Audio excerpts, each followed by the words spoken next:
student studying in Sindhafana Public School, Majalgaon.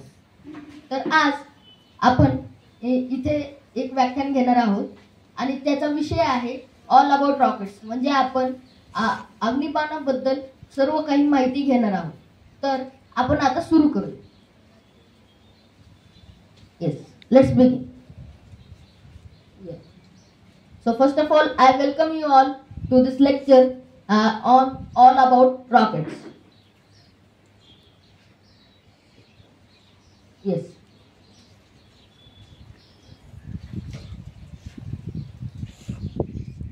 Yes, see, now here is our whole contents of today's lecture. So first we will be seeing introduction to all about rockets, means how the rockets were made, how was the history of the rockets, रॉकेट्सचा इतिहास आपण पाहणार आहोत.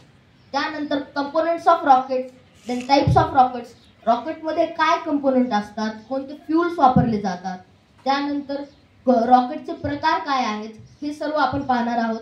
त्यानंतर how does a rocket works, rocket कसं काम करते आणि त्याच्यामध्ये launch processes, then reusable rockets and their importance, future challenges and some important rockets. So this is our content of today's lecture. Let's start about the introduction. What are rockets and how they help us? Rockets are vehicles that use controlled explosions of propellant to generate thrust. म्हणजे rockets हे असे एक vehicle type आहेत that use controlled explosions. Now ते वापरतात explosive material आणि त्यामध्ये जो thrust मिळतो, म्हणजे आपल्याला न्यूटनचा तिसरा नियम माहिती आहे, ऍक्शन रिॲक्शन. म्हणजे जर आपण पृथ्वीवरती ऍक्शन देतो तर आपल्याला इक्वल अँड अपोजिट रिॲक्शन भेटते. याचं सोपं जर आपल्याला उदाहरण घ्यायचं असेल तर आपण एक उडी मारतो तेव्हा, आता पहा, मी आधी फोर्स खाली लावला आणि त्यानंतर अर्थ पासून मला रिॲक्शन मिळालं, म्हणजे माझं my legs given the action to the earth and that similarly they give reaction, and this is the way that rocket works. They first send all the explosive material down, and so that they gain extra thrust to go to the levels up. Then they help to go through the earth's atmosphere or into the space. They play a crucial role in space exploration, satellite deployment, various scientific and military applications. The basic principle involves Newton's third law of motion, where the ejection of mass results in reaction force propelling the rocket forward. म्हणजे याचा अर्थ असा आहे की न्यूटनच्या तिसऱ्या नियम मध्ये आपण जेवढं ऍक्शन देतो त्याचं इक्वल अँड अपोजिट रिॲक्शन आपल्याला मिळेल आणि त्यामुळेच रॉकेट अपवर्ड फॉरवर्ड जाईल.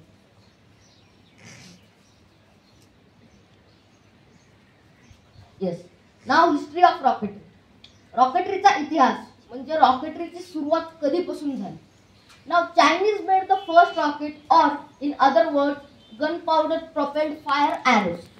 नाव आपल्याला माहिती आहे की आधीच्या काळात 14व्या 13व्या शतकामध्ये खूप युद्ध व्हायचे आणि त्यावेळेस चायनीज लोकांनी एक नवीन इन्व्हेन्शन केलं.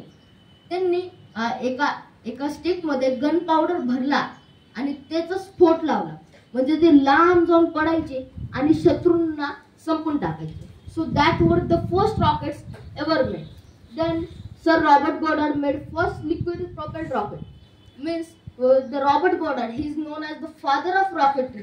म्हणजे त्यांनी पहिलं लिक्विड प्रोपेल्ड रॉकेट बनवलं आणि त्यांच्यापासून आपल्या रॉकेटरीची सुरुवात झाली आहे आणि त्यांचा खूप मोठा क्रुशियल रोल आहे in rocket science.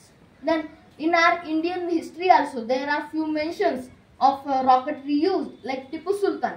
We all know that he was a great ruler of Mysore, and when the Britishers Anglo-Mysore war was going on in Saranganapatnam, at that time the Britishers record that there are something different weapons used by this army of Indian Tipu Sultan, and through that they are demolishing the whole army of British. And if you जर तुम्ही Mysore palace मध्ये जाल तर अजूनही तुम्हाला तिथे काही रॉकेट्सही मिळून जातील. Then the cold war between Russia and USA. आता USA अँड रशिया म्हणजे तो 1950 1960 या दोन दशकांमध्ये रशिया आणि USA यांच्यामध्ये कोल्ड वॉर सुरू होती की आता पृथ्वीवरचा सगळा भाग झालेला आहे, आता आकाशामध्ये कोण पहिले जाणार, who will come first there and who will study much about, and that was a cold war which wasn't fighted by any guns or military, but it was fought with the scientific powers, and that's why it was named as Cold War, and that was between Russia and USA. Russia went first to space, they sent their first rocket. See, after the war, key figures such as Werner von Braun and Sergei Korolev. See, Werner von Braun, he was a German scientist, and Sergei Korolev was a Russian scientist, played a pivotal role in space between United States and Soviet Union. Means these two great, they are very great scientists, worked for Russia and America in this rocketry field. In 1957, Soviet launched Sputnik 1. Means this was the starting. 1957 was the starting. 1957 मध्ये सुरुवात झाली की रशियाने पहिला satellite पाठवला Sputnik 1, and then US followed with Explorer 1. म्हणजे लगेच युएसनी पुढच्या वर्षीच लगेच एक्सप्लोरर 1 नावाचा सॅटेलाइट लॉन्च केला आणि तो दुसरा सॅटेलाइट ठरला. 1960 witness significant milestone including Yuri Gagarin's orbit in 1961. 1960 या दशकामध्ये खूप सायंटिफिक प्रोग्रेस झाली, रॉकेटरी फील्डमध्ये अतिशय प्रोग्रेस झाली. त्यामध्ये Yuri Gagarin, the first human to go in the space, म्हणजे अंतराळातील जाणारा पहिला व्यक्ती युरी गॅगरिन, त्यांचं हे सगळ्यात मोठं सिग्निफिकंट माइलस्टोन होतं. Then Apollo moon landing by NASA in late 1960. आता आपल्याला माहिती आहे की अमेरिकाच एकमेव देश आहे जो चंद्राच्या पृष्ठभागावरती माणसांना ॲस्ट्रोनॉट्सला उतरवून गेलेला आहे. Means only one and on country which has landed astronauts to the orbit and on the surface of moon, and that was the significance. Since then, various countries have and private entities have contributed to space exploration, launching satellites, space probes, and crewed missions, shaping the ongoing history of space rockets. म्हणजे आता फक्त government organisations नाही तर बाकीही private organisations आलेले आहेत, जसं की SpaceX, Roscosmos. There are many more going in the space field, and they are contributing to space exploration, launching of satellites, space probes, and etc. Yes, this is a video we are going to see. Yes. On the 12th of April 1961, a Soviet Air Force pilot, Yuri Gagarin, became the first human to blast into space.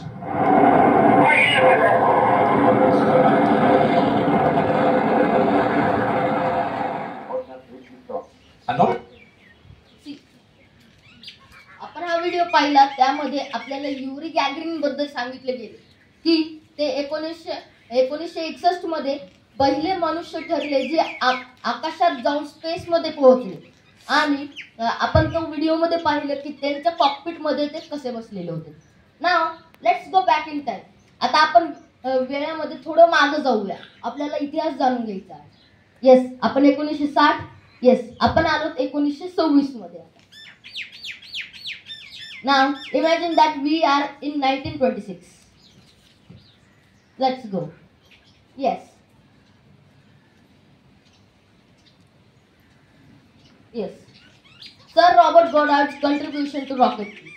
म्हणजे sir Robert Goddard यांना जगातले सगळ्यात पहिले rocket बनवणारे, liquid प्रोपेलंट rocket बनवणारे यांचे त्याचे पुरावे आहेत.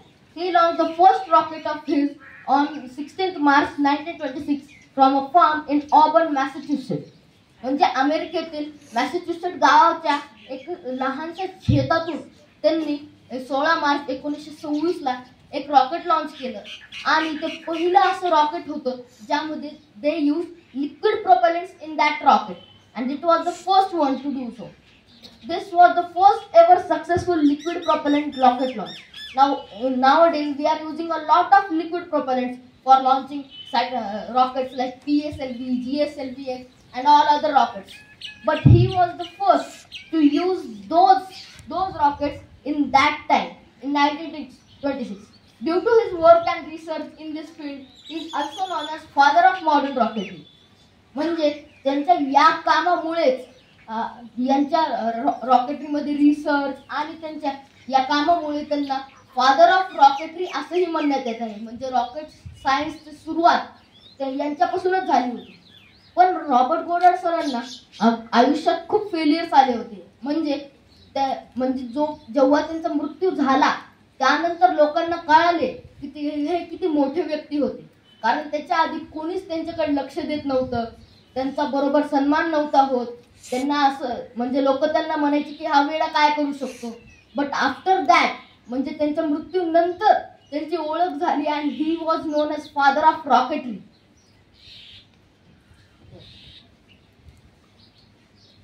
The 12th of April, space.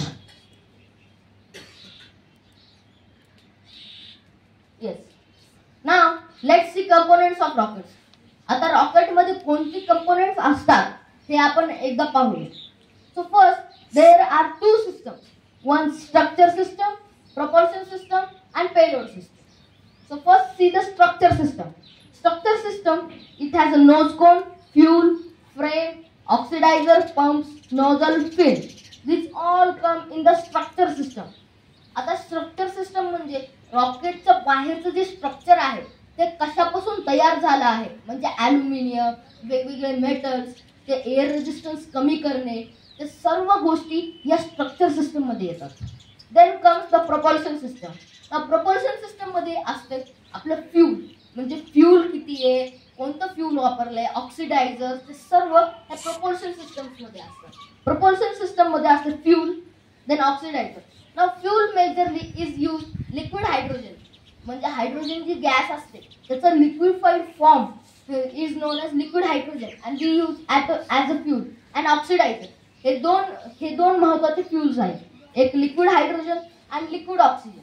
आता आपल्याला माहिती आहे की स्पेसमध्ये व्हॅक्यूम असल्यामुळे तिथे ऑक्सिजनची कमतरता असते आणि ऑक्सिजन जाळ लावण्यासाठी फार महत्त्वाचा असतो. So for that purpose they use fuel combine and into these are the pumps. या पंप्स मधून नॉझलमध्ये सेंड केले जातं and there is combustion chamber. आणि तिथे एक इग्निशन देऊन पूर्णपणे जो जाळ लागतो, जो थ्रस्ट निघतो, तो फिन थ्रू असा बाहेर येतो. Then there comes payload system. Now payload system has all the satellites means all the नाव आपलं चंद्रयान 3 गेलं होतं तर ते कोणत्या पार्ट मध्ये असणार, पेलोड सिस्टम मध्ये. Then guidance system. Now this is the system which has a lot of transmitters, radio recorders and much more supplements for this satellite to go into the orbit. म्हणजे याचं काम आहे की guide करणं आणि त्या सॅटेलाइटला बरोबर त्याच्या ट्रॅजेक्टरी मध्ये नेऊन कोणत्या प्लॅनेटवर लँड करायचं किंवा त्याला स्पेस मध्ये ट्रान्सफर करायचं into the orbit of earth. See now आपण आता पाहूया types of rockets. Yes, chemical rockets. Now there are much more types of rockets, but we have covered major 6 types of rockets.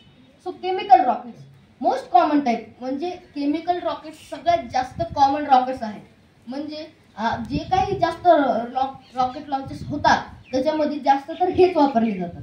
Then utilizing chemical reactions for propulsion. Now आपण आता मागे पाहिलं होतं की तिथे propulsion सिस्टम म्हणजे त्यामध्ये 2 chemicals वापरतात, लिक्विड हायड्रोजन आणि लिक्विड ऑक्सिजन. आणि त्या थ्रू ते बर्न होऊन त्याची केमिकल रिॲक्शन होऊन ते थ्रस्ट युटिलाइज करतात आणि त्याच थ्रस्टने ते सॅटेलाइटला वर पाठवतात. Then example Saturn V. See हा सॅटर्न व्ही रॉकेट हाच होता जो ज्याने अपोलो 11 मिशनला स्पेसमध्ये पोहोचवलं होतं. Then comes liquid rocket engines. Now liquid rocket engines are also used a lot of times. म्हणजे इस्रो जास्त तर जे PSLV मध्ये वापरतात ते लिक्विड इंजिन्सच असतात.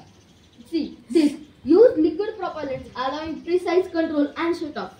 आता लिक्विड रॉकेट्सचा एक उपयोग असा होतो की समजा आता आपल्याला कुठे शट ऑफ करायचं असेल म्हणजे थांबवायचं असेल, त्याला स्वतःची एनर्जी गेन करू द्यायची असेल तर ते होण्यासाठी यांचं प्रिसाइज यूज होतो.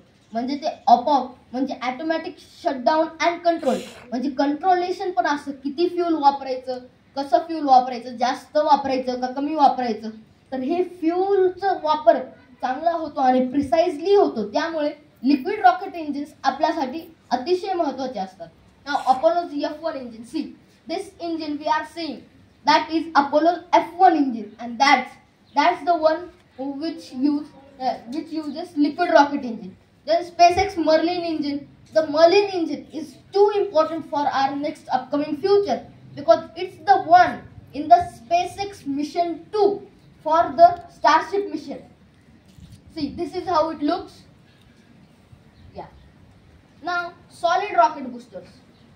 Now solid rocket boosters आपल्या इस्रोचे सॅटेलाइट्स जे जास्त तर आहेत त्याच्यामध्ये सॉलिड रॉकेट बूस्टर्स आहेत.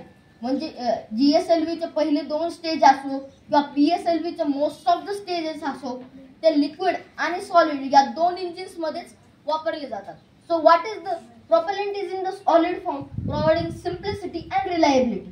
म्हणजे ते सॉलिड फॉर्म मध्ये असल्यामुळे त्याच्यामध्ये सिम्प्लिसिटी भेटते. म्हणजे एकदाच फ्यूल बर्निंगला सुरू झालं जोपर्यंत फ्यूल संपणार नाही तोपर्यंत fuel continuously it will burn and burn until it gets finished and it is reliable because now we know that liquid engines can shut off at any time but solid engines will not. They will continuously burn. But there is the disadvantage now if you have to shut off it or you have to do anything with it to stop it or do anything, so that can't be done with the solid rocket booster. Space shuttle solid rocket boosters, these are the space shuttles solid rocket boosters, and these use, now see, they have completed their fuel, so they are getting detached from the satellite. Now heavy lift rockets. Heavy lift rockets are designed for very large missions, such as we have to go to Mars, we have to go to Moon or any another planet. So for that, these heavy lift rockets are used. They are designed to carry large payloads in the space. Now we know if humans have to go to space, then they will have to carry their accessories like water, food, other supplies, oxygen. So for that, their weight gets extra. And for that, this type of rockets are used. This is the Starship rocket, and this rocket is not currently in use, but in future when we will be using this is the one we can use to go to Moon, we can use it to go to Mars, and we can go beyond. Then Saturn V.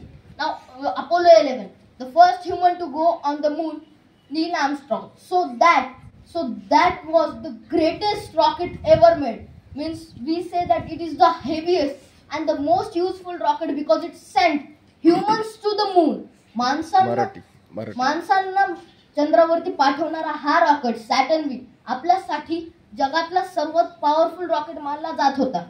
पण आता त्याचे extra version starship rocket आले. म्हणजे आता हेच rocket जे आपण पाहत आहोत पुढच्या 10 ते 15 वर्षांमध्ये याच रॉकेटमध्ये माणसं बसून चंद्रावरती मंगळ ग्रहावरतीही जातो. आणि हा रॉकेट सध्याला वर्किंग मध्ये नाहीये कारण त्याची अजून टेस्टिंग सुरू आहे.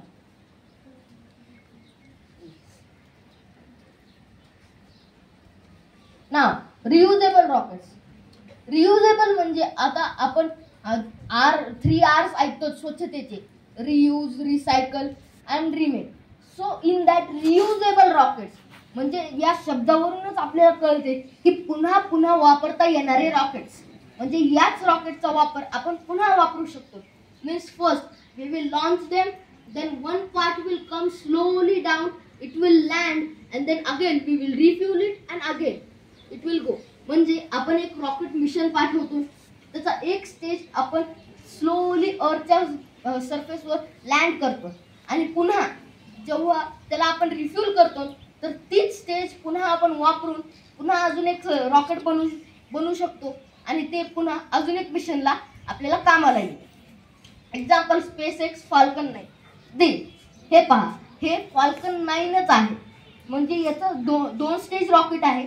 तर फर्स्ट स्टेज खाली येते. आता हेच रॉकेट पुन्हा रिफ्यूल होईल आणि पुन्हा ते दुसऱ्या मिशनसाठी वापरण्यात येईल. Then Blue Origin's New Shepard rocket, it's also reusable. Reusable rockets and their importance. Reusable rockets आपल्यासाठी अतिशय कामाला येतात. कसे? SpaceX Falcon 9. Developed by SpaceX, the Falcon 9 is 2-stage rocket with a reusable first stage. आपण पाहिलं की तो falcon 9 2 stage rocket आहे आणि त्याचं फर्स्ट स्टेज आपण खाली आणू शकतो. The first stage equipped with multiple engines and landing legs can autonomously return to earth after launch. See आपण हे पाहूया. आपण फाल्कन 9 येस हा पहा, हे त्याचे लँडिंग लेग्स आहेत. म्हणजे ह्याच लँडिंग लेग्सवर ते उतरणार आणि पुन्हा तिथील टीम येईल, त्याला रॉकेटला रिगेन करेल आणि पुन्हा ते रॉकेट वापरण्यात येईल. तर हे असे त्याच्यात सेन्सर्स असतात, मल्टिपल लँडिंग लेग्स असतात याच रॉकेटमध्ये. आणि हे रॉकेट सध्याला खूप कामाला येते.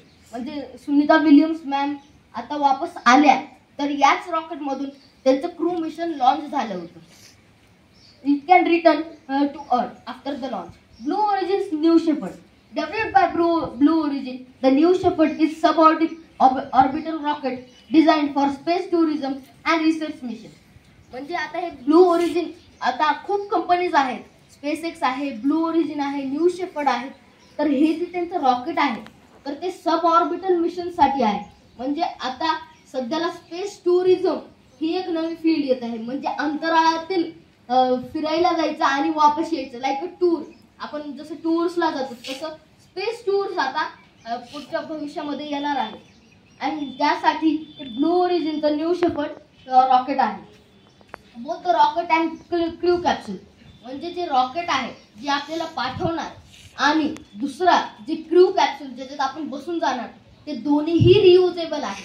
आणि त्यामुळे आपल्याला मनी कॉस्ट इफेक्टिव्ह होतं. SpaceX फाल्कन हेवी, म्हणजे स्टारशिप यायच्या आधी सगळ्यात जर कोणता पॉवरफुल रॉकेट होता तर तो फाल्कन हेवी. म्हणजे SpaceXनेच तो बनवला आहे. SpaceX the Falcon Heavy is one of the most powerful operational rockets similar to Falcon 9. म्हणजे त्याचे आता फाल्कन हेवी मध्ये 3 स्टेजेस आहेत. तर पहिले 2 स्टेजेस अटरली रियुजेबल असल्यामुळे ते म्हणजे आपल्या इस्रोला सगळ्यात पॉवरफुल जर मिशन वापरायचं असेल तर ते आपल्याला खूप महागात जाते. परंतु तेच जर आपल्याला फाल्कन हेवी वापरायचं असेल तर ते इस्रोपेक्षा थोडी जास्त किंमत जाईल, पण तेच रॉकेट पुन्हा पुन्हा वापरता येते. This is the Falcon Heavy rocket. Yeah now this is a video. This is a SpaceX launch. See आता पहा, हे उतरते. इकडे सॅटेलाइट आहे आणि हे आता फाल्कन 9 उतरलं. म्हणजे येस इम्पॉर्टन्स. आता त्यांचं महत्व काय आहे? Cost efficiency. Reusable rocket significantly reduce the cost of space travel by allowing the same vehicle to be launch multiple times. म्हणजे आपल्याला कॉस्ट एफिशियन्सी येते. आता रॉकेटचे पार्ट्स खूप महाग असतात आणि ते पुन्हा पुन्हा घेणे, त्यांनी बनवणे ते खूप कॉस्ट घेतं. पण रियुजेबल रॉकेट्समध्ये ते कॉस्ट सिग्निफिकंटली कमी होऊन जाते, कारण तेच व्हेहिकल पुन्हा पुन्हा वापरण्यात येतात. Then sustainability. Reusable rockets align with environmental sustainability goals by minimizing the production of new rocket components. म्हणजे आपल्या पर्यावरणालाही त्याचा उपयोग होतो, कारण तेच पुन्हा आपण ते जे पार्ट्स असतात जे फेकले जातात ते समुद्रात जातात, त्याचाच कचरा होतो आणि पुन्हा समुद्रातील प्राण्यांना त्याच्यापासून त्रास होतो. पण तेच जर रॉकेट आपण पुन्हा वापरलं तर आपल्याला नवीन पार्ट्स तयार करायची गरज पडणार नाही आणि आपल्या एन्व्हायरमेंटलाही थोडं ते सुटेबल होईल. Then rapid turnaround. Since reusable rockets don't require extensive reconstruction after each launch, the time between missions can be significantly shortened. म्हणजे आता जे टाइम लागतो, आता समजा आज एक रॉकेट लॉन्च झालं तर दुसरा रॉकेट लॉन्च होण्यासाठी जवळपास 3 ते 4 महिने लागतात, कारण ते रॉकेट पुन्हा बनवायचं, रिबिल्ड करायचं, तिचे पार्ट्स जोडायचे. पण जर आपण रियुजेबल रॉकेट्स वापरलं तर ते 2 ते 3 आठवड्याच्या आत दुसरा एक पुन्हा लॉन्च करू शकतो आणि ते ह्युमन मिशन्सला कामाला येऊ शकतो. Then facilities ambitious missions. Reusable rocket technology enables ambitious missions such as crewed missions, exploration of moon, Mars and beyond. म्हणजे रियुजेबल रॉकेट्सच्या उपयोगाने आपण दुसरीकडेही जाऊ शकतो, लाईक आपण चंद्रावर जाऊ शकतो, मंगळ ग्रहावरती जाऊ शकतो किंवा त्याच्या पलीकडेही जाऊ शकतो. How does a rocket work? एक रॉकेट कसं काम करते? एक रॉकेट कसं काम करतं? Now fuel used in rockets is mainly liquid hydrogen. Liquid hydrogen हे फ्यूल वापरण्यात येते. जास्त जवळपास सगळ्याच रॉकेट्समध्ये लिक्विड हायड्रोजन फ्यूल वापरण्यात येते. Oxidizer contains liquid oxygen which helps in burning of fuel. म्हणजे लिक्विड ऑक्सिजन, आता मी सांगितलं की जसं व्हॅक्यूम असल्यामुळे तिथे ऑक्सिजनची कमतरता आहे. तर आपल्याला माहिती आहे की ऑक्सिजन शिवाय कुठेही न्या तर जाळ लागू शकत नाही. So for that we use this oxidizer. नाव कंबशन चेंबर. या कंबशन चेंबरमध्ये एक इग्निशन प्रोव्हाइड होते आणि त्या इग्निशन प्रोव्हाइड झाली की ते फ्यूल पुन्हा बर्न होते आणि त्याच्यातून एक्झॉस्ट निघतो. हा थ्रस्टचा फॉर्म्युला आहे. एफ म्हणजे जे फोर्स निघणार आहे equals to M mass flow rate and velocity plus P pressure E minus pressure 0 upon A. तर असा तो फॉर्म्युला आहे. That rocket body streamlined in the shape to cut the wind current. आता तुम्ही मासे पाहिले असते तर त्यांची बॉडी कशी असते? एकदम स्ट्रीमलाइन्ड असते. म्हणजे पुढून एकदम टोकदार आणि मागून पुन्हा बलजी होऊन शेवटी टोकदार. तर याचा उपयोग काय होतो? जेव्हा आता विंड करंट येईल तेव्हा ते विंड करंटमुळे ते मागच पडणार नाही आणि तो विंड करंटमुळे तो जळणार नाही. And it will cut through the wind current. म्हणजे हवेचा जसं दाब येईल तसं ते हवेच्या दाबाला कट करत जाऊन पुन्हा ते आपल्याला सहजरित्या स्पेसमध्ये पोहोचू शकेल. Yes. Now how does a rocket engine work? आता आपण रॉकेट पाहिलं पण त्याचं इंजिन कसं काम करते. So here we see how does a rocket engine work. Before that we see of rocket. So it's looking at the engine of the rocket. म्हणजे आपण आधी रॉकेट पाहिलं, रॉकेट कसं काम करते. आता त्याचं इंजिन पाहू. To keep the engine body safe and not to hurt that both is pass through the engine.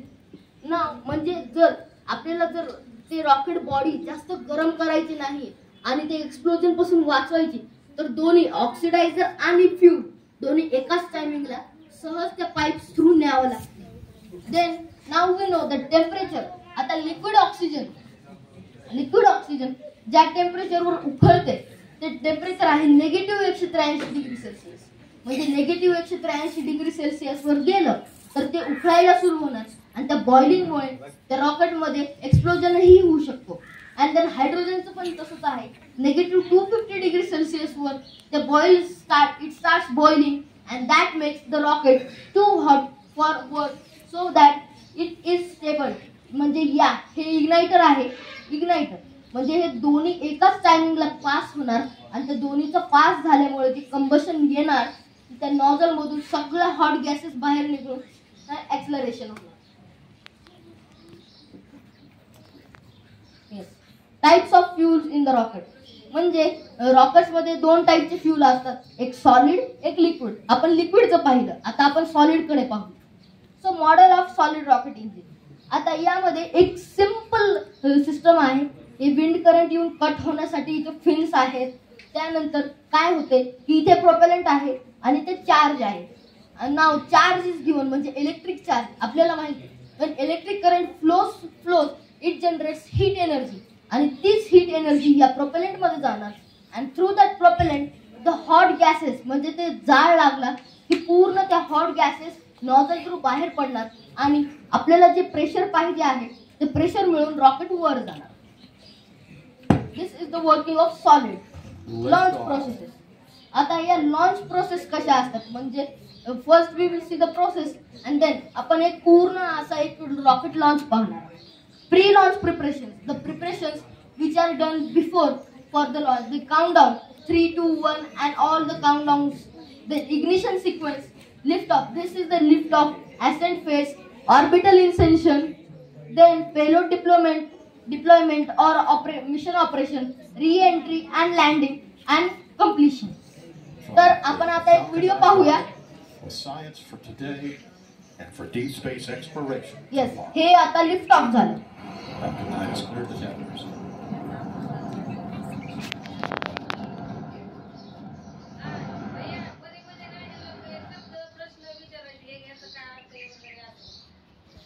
Yes. नाव आपण आता फ्युचर मध्ये पाहूया, म्हणजे रॉकेट सायन्सचं फ्युचर काय असू शकतं. So heavy lift and super heavy lift launch, development of powerful launch vehicles such as SpaceX Starship aims to enable mission beyond the Earth's orbit.